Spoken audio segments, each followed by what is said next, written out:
আজকে তোমাদের সাথে শেয়ার করছি সিমুইয়ের রেসিপি। তার জন্য আমি কাজু কিশমিশ ভিজিয়ে রেখেছি, এখানে গুঁড়ো দুধ নিয়ে নিয়েছি, এখানে দেখো আমি একটু তাল মিছরি নিয়েছি, তোমরা কাটা চিনিও নিতে পারো। আর এখানে আমুলের ঘি নিয়েছি, স্বাদটা খুব ভালো আসে। আর এখানে এলাচ নিয়ে নিয়েছি গরম মশলার জন্য। গ্যাসে দুধ গরম হচ্ছে, আর এদিকে আমি এখানে ঘেমে স্নান করে গেছি, সেটাই বলছি। দেখো পুরো ঘেমে স্নান করে গেছি। এবার গুঁড়ো দুধটা, ওই দুধটা যে জাল দিচ্ছি সেটা একটুখানি নিয়ে মিশিয়ে নিচ্ছি, ভালো করে মিশিয়ে নেবে, ঠিক আছে?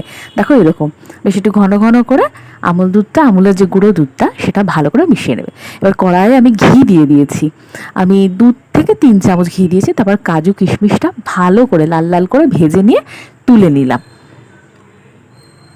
দেখো এবার ভেজে নিয়েছি, ভেজে নেওয়ার পর এটা টুকটুক করে তুলে নিয়েছি।